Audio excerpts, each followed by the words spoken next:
Welcome to the fifth video in the Tobacco Cessation Strategies for Special Populations series.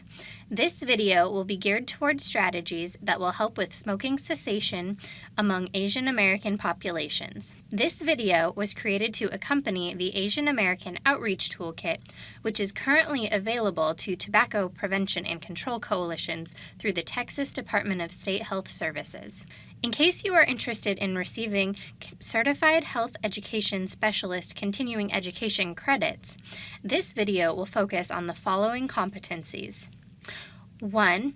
How to involve priority populations, partners, and other stakeholders in the planning process. 2. How to use strategies to convene priority populations, partners, and other stakeholders. And 3, how to identify, develop, and deliver messages using a variety of communication strategies, methods, and techniques. First, let's look at some data regarding smoking among Asian Americans. According to the U.S. Census Bureau, Asian Americans make up approximately 5.4% of the U.S. population, and according to the CDC, 10.9% of Asian Americans reported currently using tobacco. 1 in 8 Asian American adult men are current smokers, and the rate of female smokers is on the rise. Korean Americans specifically have the highest rate of smoking among Asian Americans, with 20% currently using tobacco. Finally, lung cancer is the leading cause of death among Asian American and Pacific Islanders. When working with any special population, it is important to make sure that we all understand some key terminology. We would like to start by reviewing some key terms that are important to understand when working with Asian American communities. Asian American refers to the population living in the United States who identify as having Asian or Pacific Islander ancestry. Hookah is an oriental tobacco pipe with a long, flexible tube that draws the smoke through water contained in a bowl. An e-cigarette is a handheld electronic containing a nicotine-based liquid that is vaporized, then inhaled. Culture is a learned system of knowledge and behaviors that are shared by a group of people. Origin refers to the heritage or nationality of the person or person's parents before their arrival in the United States. First generation refers to the first generation of a family to become a citizen. It is important to keep in mind that as the generations increase, some of the cultural insights may not be as relevant. My name is Christina Lee, and I am a second-generation Chinese-Cambodian American who grew up in the small town of Kaufman, Texas. I have a PhD in public health, and not only am I a member of the Asian American community, but I've had the opportunity to work within the community, conduct research, do focus groups, and other outreach activities related to public health.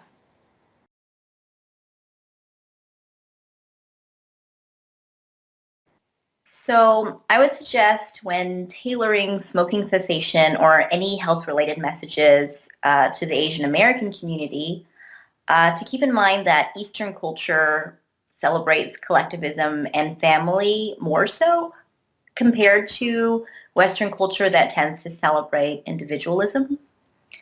So you do have to try to gauge the level of acculturation within your community, obviously, but I know that culturally, Asian Americans highly value family and take into deep consideration the repercussions of their behavior on the family. So try to tailor messages that promote being able to live longer, to spend time with grandchildren, or highlight the negative health consequences of secondhand smoke or even thirdhand smoke on family members, children, and loved ones.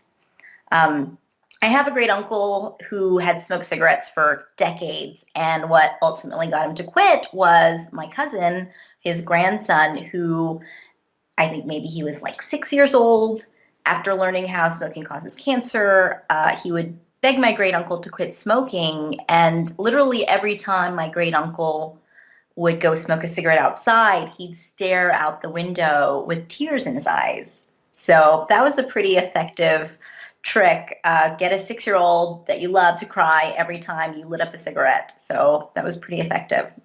In the first presentation in this video series, we went over in detail the 5 steps for tobacco prevention and control coalitions to use when implementing smoking cessation strategies. During this presentation, we will focus on Step 2, which is developing strategies for outreach with special populations, and in this case, Asian American communities. Working with each new population provides opportunities to tailor outreach strategies so that efforts for smoking cessation can be the most effective. The following strategies were developed through conversations with Asian Americans and individuals who serve Asian American communities. The first strategy is to work through community stakeholders to promote smoking cessation. Ideal community partners will include Asian American advocacy groups, organizations that serve the Asian American population, and social organizations. Endorsement and promotion of local TPCC activities from the Asian American community establishes credibility among consumers, helps spread information through natural network ties, and ensures usability and effectiveness of smoking cessation strategies. Next, your coalition should identify deterrent programs and ads that can be spread through your community. Campaigns and programs that have intended to deter people from smoking can be very effective if utilized. An example of one of these programs is the Truth Initiative. More information about the Truth Initiative can be found in the toolkit or at truthinitiative.org.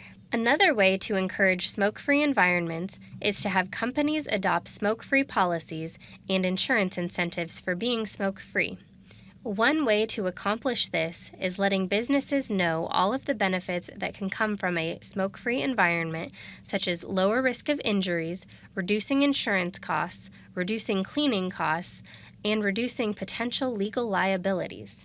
For more information on how to implement these types of programs, please see the toolkit located on the Texas Department of State Health Services website. Let's check in with Christina Lee to hear about some of the best ways to reach Asian American populations.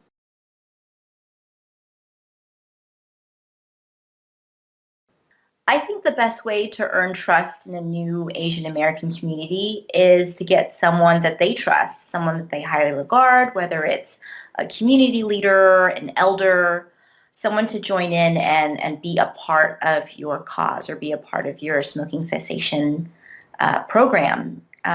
Get them to take ownership of it. If you can get someone like that to vouch for you, to support your efforts, then that's your foot in the door to a network of people who are actually willing to listen.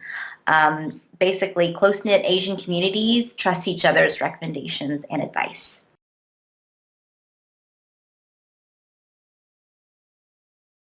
I think the most influential people within Asian American communities obviously depends on the community. Formal community leaders such as legislators or members of Asian leadership councils or commerce groups are likely more influential and present in metropolitan or urban areas. However, where I grew up in a small town where it's really rural, sometimes your community is just a handful of families in one small town and a handful of families in a neighboring town. So in those cases, it's more of an informal leader, and it could be the patriarch or matriarch of that family or group of families. For my Asian community growing up, the informal leaders were my grandmother and my mother, who is the eldest daughter. As the world of technology continues to grow, the use of smartphone apps has become a more viable source for aiding in smoking cessation.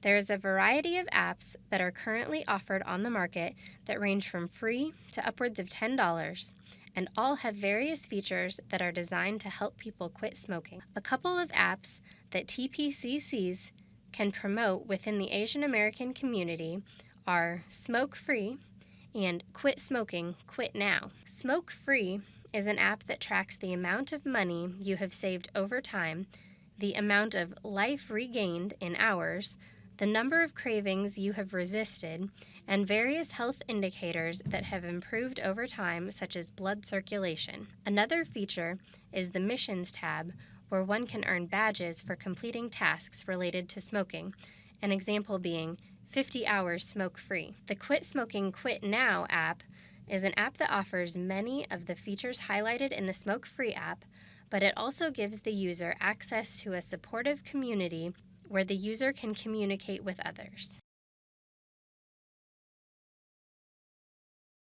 I also suggest making sure that you tailor your health messages to the particular Asian population that you are working with regarding language and culture. I know that there are specific Asian populations, Vietnamese or Koreans, that do tend to use tobacco products or smoke cigarettes more so. So keep in mind, make sure that you use the right language and tailor your health messages according to the specific Asian population and not treat it as a homogenous Asian American population. In order to reach broad segments of the Asian American population in your community, it may be necessary to provide outreach and cessation materials in languages other than English.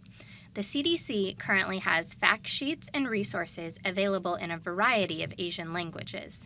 Also, in addition to the General Tobacco Quit Line, there is an Asian American Smokers Quit Line that offers free telephone counseling in Cantonese, Mandarin, Korean, and Vietnamese. They also offer free nicotine patches. This may be a great resource to promote to non-English speaking community members who are trying to quit smoking. Always be on the lookout for new resources that can help you best reach the people in your community, as resources are constantly being developed and revised. I definitely do think that smoking is a problem within Asian American communities. There are specific demographics. So we have the elderly Vietnamese population that I know of, or Chinese population who smoke cigarettes, and also Korean populations tend to smoke more cigarettes. You also have Middle Eastern cultures who use different types of tobacco products, such as hookah. And there is the misperception that hookah is not as harmful as conventional cigarettes, which is not true. So yes, definitely in specific Asian populations, especially the ones that I just described, they do have issues with tobacco use. As we learned in the first video of this series, there are ways to make sure that you stay on track with implementing your strategies for outreach, and also be sure to evaluate. That way you know what works best for the Asian American community in your area. Be sure to check out the toolkit or the first video in this series to learn more about implementation and evaluation. Finally, it is very important to consider the sustainability of your efforts. The core elements for sustainability should include buy-in from key leaders and decision makers, leadership, resources and communication mechanisms, and processes to maintain operations or activities. These will differ based on your community and your specific strategies. For more information about sustainability, see the introduction video in this series, or check out the toolkits found on the Texas Department of State Health Services website. As we come to the end of this training, we hope that you feel ready to utilize strategies to work with Asian American communities in your area. But don't let your progress stop here. We have developed some questions for you to consider. What strategies can you utilize? How can you adapt them for your community? How will you implement your plan? What are some barriers to implementation? And what is your evaluation plan? Take 10 minutes to think through these questions and then talk with your coalition about the strategies you've learned in this presentation. Brainstorm what you feel will work best within your community. For more information, be sure to look into the Toolkit for Asian American Community Outreach